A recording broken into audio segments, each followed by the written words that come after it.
haatan waxay isku diyaarinaysaa inay dib u howlgasho. Dhismahan waa dhismihii maktabadda qaranka wuxuuna ka kooban yahay ilaa 5 dabaq. Maktabadda gudaha ayaa waxaa laga sameeyay dayactir aad iyo aad u xooggan, waxaana la dhigay kuraas aad iyo aad u badan. waxaana ku daawan doontaan barnaamijka kormeer oo isbuucan aan ku soo kormeernay maktabadda qaranka. daawasho wacan. maktabadda qaranka waxay ahaa jirtay halka maktabad oo waddanku lahaa xilligii dawladdii dhexe, balse haatan oo dib loo howlgelinayo maktabadda kadib waqti aad u dheer oo dowrkii maktabadda qaranku meesha ka maqnaa. maktabadda ayaa ku taala dhismo ka kooban 5 dabaq, kuwaasoo leh hoolal iyo goobo wax akhriska loogu talagalay oo isugu jiro qayb carruurta da'da yar iyo qayb dadka waaweyn ay wax ku akhristaan. ujeedooyinka maktabadda waxaa ugu waaweyn ilaalinta dhaqanka iyo kaydinta qoraalada taariikhiga ah ee daabacan. marxaladaha kala duwan oo ay soo martay maktabadda waxay nooga sheekeynaya agaasimaha maktabadda qaranka. aad baynu sharaf nootay aan ugu soo booqataa xaruntan Soomaaliyeed ee maktabadda qaranka. fikirka maktabadda qaranka wuxuu soo bilowday dowladnimada Soomaaliya markay dhisantay 62 sano filayo mise 63 soo tahay dadka ku tegay 68 UNESCO haddana iyadana oo daraasa ka samaysay maktabadda qaranka. ilaa intaasi fikirku waa soo socday maktabadda qaranka ilaa dowladdii kacaanka ka timaado. dowladdii kacaanka tartargelisay 1975 ayaa la soo saaray actigii ugu horreeyay lagu aasaasay maktabadda qaranka. kadib waa la bilaabay guri yar oo tiyaatarka gadaashiisa ayaa lagu bilaabay markaasi. kadibna dhulkana la bixiyay oo dowladda ugu deeqday in laga dhiso National Library Soomaaliya maktabadda qaranka ama maktabadda ummadda hadda sida loo yaqaan. dhismahan aad ujeedaan weyninka badan ee aad iyo aad ka weyn wuxuu dhamaaday 1984 85 ayaa si official shaqadiisa u bilaabatay. طبعا dawladdu markaasi buugaag badan iyo ma garanaysaa iyo documentary badan iyo waxyaabo badan baa yaalay. ardayda jaamacadaha dhan baan ku xidhnay. kadibna 5 sano markuu shaqeynay waxaa dhacay burburkii Soomaaliya. waxyada hadda ay leedahay ilaa 4 waaxood weeye. mataqaanaa waaxda maktabadaha waa waaxda ugu muhiimsana. maktabadda waaxda ugu muhiimsana ugu weyn tahay oo ay hoos yimaadaan qaybtii mataqaanaa buugaagta,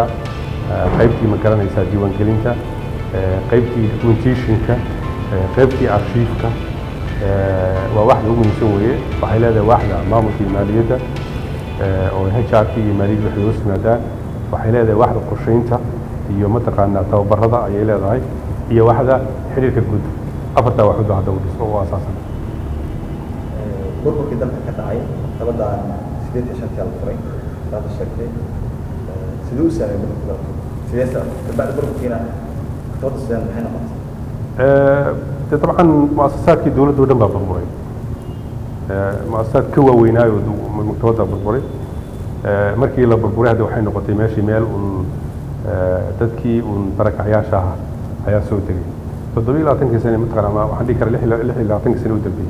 برك عيابات كنا. طبعا كذا الدولة النمدي الصومالي يجيبوا صلابتي. 2016 ayaa laga saaray barakacayaashii. kadibna tilaabadii ugu horreysay annaga aan bilownay waxay ahayd bal in sidii derbiga loo samayn lahaa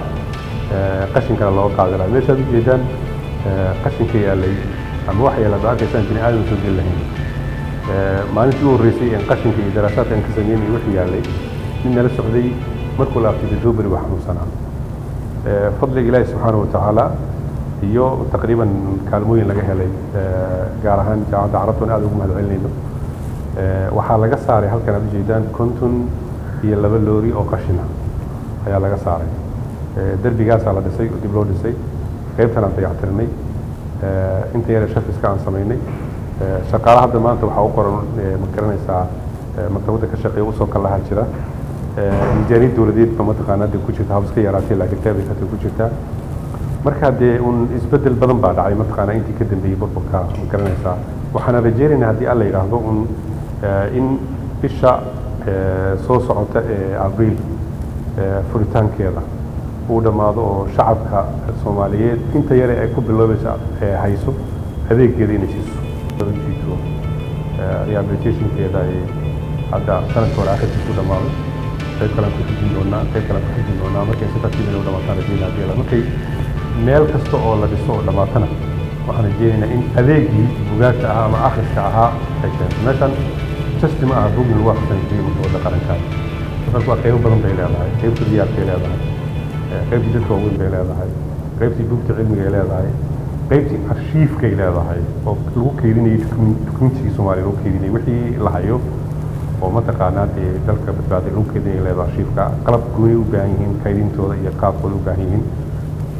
waxay leedahay meeshan waxaa ku yaalla 21 hool oo mataqaanaa dee 21 hoolba wax akhris ma noqon karaan waa meel loogu talagalay way activity badan in lagu sameeyo koosaha lagu bixiyo youthkooda iyo dhalinyaradu mataqaanaa dee activity ha ku sameeyeeno duruuso kale oo mataqaanaa dee ha lagu bixiyo lecture iyo laga sameeyo dialogue ha laga sameeyo hawlo badan oo mataqaanaa kala duwan bay mataqaanaa maktabadda qaranka ay qabataa oo keliya aan ka ahayn keliya meel lagu akhristo marka insha allah waxaan rajeynayaa meel kasta oo la dayactiro oo dhammaata in adeegeedu mataqaanaa hore kasii bilowda haddii alla yidhahdo maxay tahay fariinta aad ku dirayso ugu dhaqayso marka qorayaasha dadka xiiseeyo inay maktabadaha dib usoo howlgasho maktabadda qaranka fariinta ugu dambeeya aad ku sheegi lahayd waxaan u gudbinayaa dadka Soomaaliyeed ee dibadda jooga ay dad badan baa haddaba nala soo xiriiray fariintaan u gudbinayna waxa weeye inay contribution ka geysan karaan maktabadda dib u dhiskeeda dib u soo celinteeda waxaa laga yaabaa cunuga Soomaaliyeed ma garanaysa dalkan waxaa laga yaabaa 54 jaamacadood baa filaya wasaaradda waxbarashada inuu diiwaan gashada wax ku dhawaadeen ka badnaynba waxaa laga yaabaa 50,000 arday oo jaamacada inay mataqaanaa jaamacada ku jiraan dalka laga yaabaa maanta meel intii yimaadaan library oo furan oo caadi oo intii yimaadaan ardayda ay wax ku akhrisan karaan dalka malaha waa caqabadaha waxbarashada dalka haysta weyn adduunkuna waxyaabaha jaamacadaha iyo institutionada waxbarashada lagu aqoonsado waxaa kamid inay leeyihiin library marka haddii iyaga imkaaniyaadkii mataqaanaa ay usoo toobeeday waxaan rajeynaa inay meesha imkaaniyaadkeeda noqoto marka dadka Soomaaliyeed dibadda jooga ama gudaha jooga waxaanu ka codsanaynaa si sharaf loo ixtiraam leh inay qayb ka qaataan dib u dhiska Soomaaliya haddii meeshaan la badbaadiyo maxaa waxa weeye mujtamaca Soomaaliyeed aqoontiisii oo dhan dadka Soomaaliyeed meelaha ka burbura kamid ah aqoonta iyo waxbarashada kamid iyo knowledge kamid ah marka waxaan ka codsanaynaa mataqaanaa dadka qorayaasha iyaga Soomaaliyeedna buugta ay qoraan gudaha joogan ama dibadda ha joogeen 2 koobi 3 koobi inay maktabadda soo hadiyaan sharaf weyn bay u tahay iyagana dadka Soomaalida akhrisanayaan sharaf weyn bay u tahay طبعا احمد وكسو دافay sida maktabadda qaranka iyo national library iyo waxa la yiraahdo public library waa laba kala shay weey national library gu waa maqsad dawladeed weey inta badan loogu talagalay markii la tacriifinayo ama definition kada la dibanayo waxa lagu tilmaamaa inay tahay kaydka xasuusta dalka ma xifdu daakirada balad waxay tacriif ku yiraahdaan waxaa loogu talagalay qofka ama Soomaaliya ama ajnabi ah dalkan imanaya midalan wadamada kale marka rabto inaad midalan UK ama Ingiriiska oo kala tagto oo rabto inaad Ingiriiska wax ka ogaato meesha ugu horeysa ee aad tagayso waa National Library Board meesha ugu horeysa ee tagayso waa National Library Board marka National Library gu waa meesha lagu kaydiyo weeye xasuusta dalka waa meesha la rabo haddaad rabto inaad ka ogaato Soomaaliya dadkeeda luqadeeda dhaqankeeda taariikhdeeda horumarkeeda dhaqaalaheeda qofku marka uu rabo inuu wax ka qoro dhan waa meesha uu imaado weey طبعا imkaaniyaadka hadda aan ka hadlahay faraha badan ee loogu talagalay adaabteeda inay qabato iyada hadda ruufta hadda jirto kuma jirto laakiin hadda waxa aan ku bilownay waxa weeye base-kii weeye ama nawaadkii ama bilowgii weeye meesha aan ku bilownay hadda intaan aan jiitaan karanaysaa laakiin buug badan oo deeq waa noo soo socota buug badan oo deeq aan ugu jirta store-ka mataqaanaa hadda meesha noo taala dad badan oo Soomaaliyeed baa diyaar u ah mataqaanaa inay gacan ka qaataan oo ay buug badan keenaan oo mataqaanaa ama caalamka kaliya ama dadka kaliya ka keenaan diyaar ah marka waxa weeyaan rajo fiican baan leenahay in magaranaysa qof kasta oo qoraa'ana waxaan ka codsanaynaa inuu mataqaanaa buugta uu qoro 2 koobi 3 koobi inuu maktabadda qaranka u keeno sida sharcigaana way tahay soon mar dhow maktabadda qaranka waxay bixin doontaa ISBN ku waa calaamada ama ID-ga lagu aqoonsado wey buugga ama magaca buugga lagu aqoonsado wey Soomaaliya code bay leedahay waddan walba adduunka code buu leeyahay sida Soomaaliya codeka taleefanka 252 ay u leedahay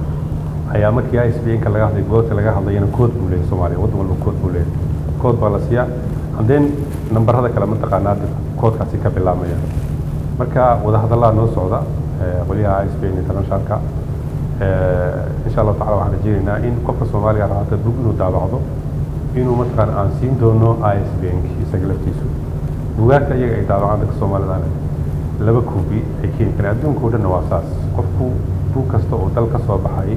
waa in laba koobi ama saddex koobi la keep gareeyo oo national library-ga la geeyo wey marka dad badan oo diyaaqriyaa oo Soomaali waxaan aaminsanahay inaynan ISBN-ka iyo shaqadiisa iyo waxyaabahaas inay aad u sii fahamsanayno maadaama wadii dal burburay oo dhibaato badan ka dhacda aynu nahay laakiin binnihaaya oo la gaari doono haddii alla yidhahdo marka waxaan ka codsanaa dadka qorayaasha laftooda akhriya laftooda wixii buugaaga ay qoreen inay laba koobi saddex koobi keenaan haddaba dad badan oo Soomaaliya loo keenayo ama buug ayagu ay iibsadeen oo mataqaanaa dee akhristeen oo ka dhargeen oo keenan ha ahaado ama kuwa iyaga ay qoreen baa hada dad badan oo keenay kuwa 5 waaxood ayay leedahay maktabadda qaranka sida waaxda maamulka iyo maareynta waaxda qorsheynta iyo horumarinta adeega maktabadda waaxda macluumaadka iyo tiknoolajiyadda iyo xiriirka bulshada iyo qaybo si gaar ah u shaqeeyo qofku waxa uu qabanayo waa in loo ogaado laguna xaq mariyaa haddii taa la waayo dulmi baa dhacaya kobaca maktabadaha ee ku soo kordhaya magaalada Muqdisho waxay ka qayb qaadanayaan in dad badan ee muddo ugu dambeeyay wax akhriyaan ay ku soo laabtaan wax akhriska sidaa darteed maktabadda qaranka oo ka kooban 5 dabaq waxay haatan u diyaar garoobaysaa inay ka qayb qaadato kobaca horumarinta lagu sameeyo luqadda Soomaaliga xafiiska la kasii dambeeyo qaybtan hadda laga soo galaa u jeedaan waxa fadhiisanayo gabar qaabilsan qaybta soo dhaweynta computer u yaalo waxa u yaalo koobigi waxa lagu talagalay in qofka imaan doono markii la furo si official loo furo dadku waxay noqon doonaan dad maalin u imaan doona iyo dad noqon doona dad kaar inta qaata xubinka noqon doona qofkaas waxa way meeshii loogu buuxi lahaa foomka loogu buuxi lahaa kaarka loogu saar lahaa warbixinta laga sii lahaa qaybtii soo dhaweynta way qofkii wax akhrista ee buugaagtan inta dhaxgala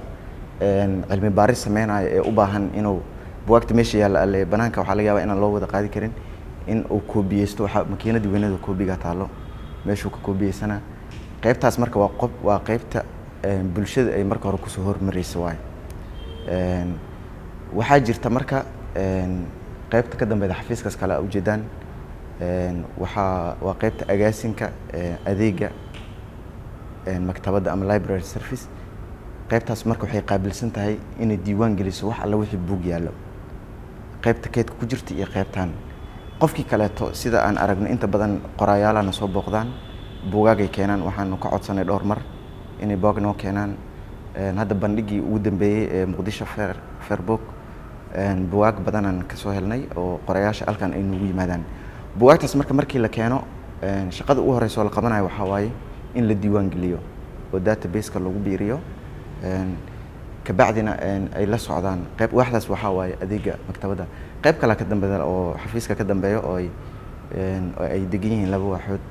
qaybta IT-ga oo kombiyuutarro badan meesha la saa aragtaan maamusha iyo waxyaabaha la xiriira IT-ga qayb kale jirto oo waaxda qorsheynta oo qaabilsan inta badan markii si fiican loo furo shaqaale ay yimaadaan tababarra bilaaban doono waxay qaabilsan tahay tayeenta iyo qorshaha maktabadda mustaqbalka dhow iyo midka fogba xagga qaybtaas horena waxa waaye xafiiskii weynaa ee agaasimaha gudaha ku yaalo iyo xafiis kaleeto oo xogeynta ay leedahay oo dabcan la shaqeynayso waxaa kaloo la socda qaybta maamulka iyo maaliyadda ayana xafiiskooda xagga waay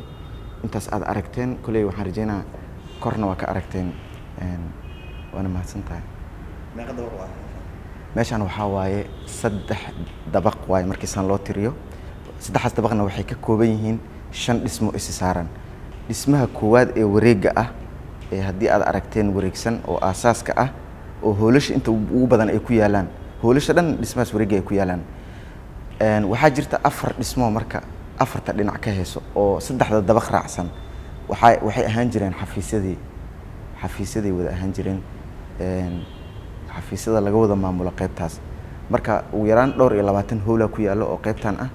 cafeteria dhexda ku yaallo haddii aragteen si qurux badan loo dhisay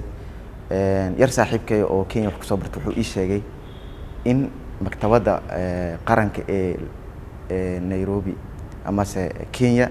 in hadda 2017 naqshad saan oo kale taa ay rabaan in uu dhisaan anagana xilliga la dhisay waxay ahayd 1985 marka ilaa hadda ay burbursan tahay markii view-ga kor laga soo sawiro aad u qurux badan tahay kobaca maktabadaha ayaa faa'iido badan waxay u noqon doonaan ubadka haatan waxbaranaya waxayna maktabadda qaranka hoos tagtaa wasaaradda hiddaha iyo dhaqanka ee Soomaaliya. barnaamijka kormeer toddobaadkan waxaan ku soo kormeernay maktabadda qaranka oo sida aragtaanba buugaag qurux badan iyo waliba iska faallooyin loogu talagalay qaybaha kala duwan ee tacliinta iyo taariikhda iyo waxyaabaha badan ee ka sheekeynaya nolosha bini'aadankaba lagu soo keediyay halkani inta dib u kulmi doono bahdi barnaamijka kormeer oo anigu Maxamed Ciise Konaan la socodsiinayay maxamed siciid taalina kaamirada noo hayay inta dib u kulmi doono waa bahda kormeer oo leh sidaas iyo amaana Allah